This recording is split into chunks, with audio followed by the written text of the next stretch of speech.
Kyrie. Dave McMenamin, ESPN.com. What has this meant to you at this stage of your career to be thrust from a team that had made the playoffs to all of a sudden all the weight of the basketball world's expectations on your shoulders? Well, it's an exciting opportunity for all of us, but more or less personally, just learning from all these great players that are coming to our team now. You know, they are a true testament of winners in our league. You know, I know a few of them have championships, which I'm looking forward to just learning every single day. You know, the consistency every single day of having the target on your back.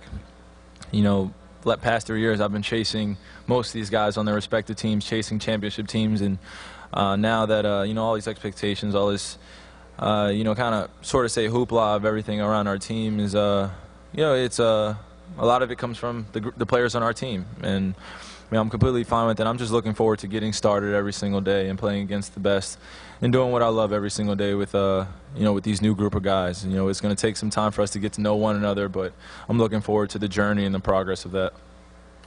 Kyrie, Chris Fedor, Northeast Ohio Media Group, down to your left. For you personally, going to Team USA this offseason, seeing where your game went to the next level, where are the specific areas you think your game can still improve coming into this season? Oh, well, for me, it's just like I said before, just the consistency of having the target on your back every single day. But now it's a team atmosphere. You know, past 3 years dealing with a big burden and a lot of expectations, which, you know, a lot of it was just earned, and a lot of it I thought I was ready for at the present moment. But I mean, you know, you never know how hard it is until you actually get to it. And you know, this past summer was just such a big summer for me in terms of just learning the nuances of the game and getting a true appreciation and getting the love back for it. You know, playing on a team that you know, had so many great players and so many great pieces. You know, I felt like I definitely belonged in that environment, and that's something that you know, I was truly appreciative of every single day. And you know, I know all those guys, you know, on the USA team can see it. You know, learning from them every single day, playing with Stephen Curry, playing with James Harden, playing with Anthony Davis, guys that I could throw the ball to at any given moment, but also, you know, always remembering who I am, which is making plays, getting in the paint, you know, doing whatever is needed to win. And you know, that was probably the best experience of my life thus far, just from growing personally and as a basketball player. You know, I truly appreciate that opportunity that Coach K afforded and USA afforded me. Kyrie, Daryl Ryder, 92.3 The Fan, back here in the middle. You were the first domino to fall this offseason, that midnight meeting when Dan and Coach Blatt, they went to visit you at home. Could you just talk about recommitting to the Cavaliers, and could you even imagined after doing that everything that has happened with LeBron coming back, Kevin Love is here, and just the host of stars that you're now going to be playing with after making that commitment? Well, it's definitely a surreal experience. I mean, you just think about it. You know, I signed you know, committed to the Cavs, which was, you know, a relatively easy decision for me, just the direction that we're going.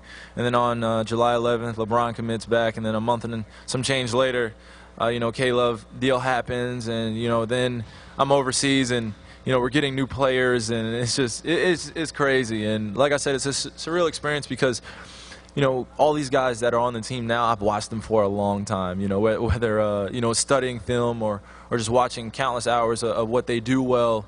You know, now I'm happy that, you know, I'm on the other side and we're all playing with one another, and I'm looking forward to just the amount of space that's going to be out there. I mean, it's gonna be unreal. You know, before teams were allowed to load up on us and, you know, do different things, but now we have adjustments for all that, and I'm just looking forward to us growing together as a team and just learning each other's spots on the floor and just getting accustomed to playing great team basketball. Kyrie, front left, Jason Lloyd, Akron Beacon Journal. We've talked before about how much has been asked of you your first 3 years in the league, and you said, I'm just a young guy trying to figure this out as I go. How much, I don't know if relief is the right word, but a lot of that burden has been lifted off of you now, and you do have more help than you've ever had. What is your sense with that? Is relief the right word, or just how do you feel knowing that not only in the leadership role, but the talent role on the floor has been upgraded, and now you have the help that you need?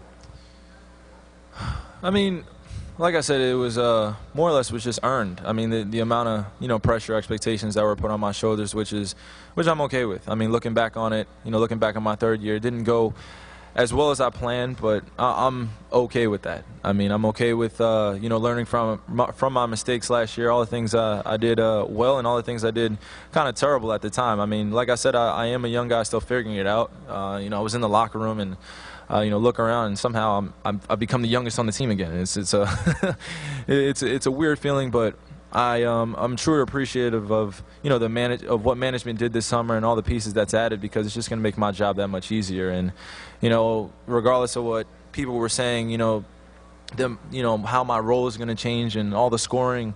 I mean, I only did the scoring because I was asked to do it. I mean, I had to do it in order for us to be in the best possible place to win. And changing my role, it's not necessarily changing. I'm going to continue to be myself, but now that we have other great players, it just creates more space and opportunity for me to make other people better. And that's how I look at it, as an opportunity for me to grow as a player and as a point guard and be who I feel like I'm destined to be, and that's just a complete point guard. Kyrie down front. Kenny Rhoda, Sports Time, Ohio. Your role on Team USA, it seemed, except for the championship game, it seemed like you were more of a distributor. Were you asked to do that by Coach K, or was that something you were thinking about getting ready for this season with all these stars that are going to be around you? Well, throughout my life, for me, playing with the best is something that I feel like I want to be in, and something I feel in a place where I feel like I deserve to be in. Playing with the best, it's easy because something I prepared for a long time, and all the hard work. Regardless of what a team asked me to do, I'm willing to do. But playing on USA, it was easy to distribute and take a back seat to James Harden and Stephen Curry. And whenever my number was called, and whenever I felt like the offense was getting stagnant, or whenever I felt like it was my time to put my stamp on the game, I did. And that's the way I saw it. But it was never a time where I felt like, okay, it's my time to take over the game, or it's my time to do this. It was more or less just leaning on all these guys, all these great players that have cemented themselves in the NBA, and kind of learning from them at the time, playing off one another. And that's what great players do. Guys who know how to play the game play off one another because they know how to play it very well. And it was easy for me to be on Team USA and do that. Kyrie, over here. Joe Varden, Northeast Ohio Media Group. When practice starts tomorrow, do you think players will look to LeBron to set the culture? And if not, then what are you personally, what do you want from LeBron? What do you want to see from him? I think he's just going to continue to be himself. Obviously, every single year he's come back a better player, and I think we're all looking forward to that. But for us, it's always keeping our egos and who we are and what makes what makes us. What makes us special. I got that quote from Coach K. He never asked us to take a. No, I don't want to say necessarily take a back seat, but he never wanted us to check our egos at the door. He never wanted us to forget who we were. And, we're playing with one of the greatest players to play this game, but obviously there are going to be some sacrifice that we all have to make. And I'm completely fine with that as long as we have one common goal, and that's to win a championship. And that's what I'm in for, and I know that's what he's in for, and all the teammates, all the guys here are in for. Kyrie, Ethan Skolnick, Turner Sports Bleacher Report. LeBron has typically played with point guards who played off the ball quite a bit. He did for the past 4 years, where he was handling a lot. What do you think you bring to a role if you're going to be playing off the ball, maybe more so than you have previously? I'll be ready to shoot every single time. I'll be ready to shoot every single time. If I'm off the ball, I'll be ready to shoot. But I mean, it's whatever it takes. Like I said, whatever it takes to win. Obviously he's the greatest player playing our game right now. So if he's on the ball, like I said, I'll be ready to shoot. But if I'm on the ball, then my job is to get everybody involved and make plays.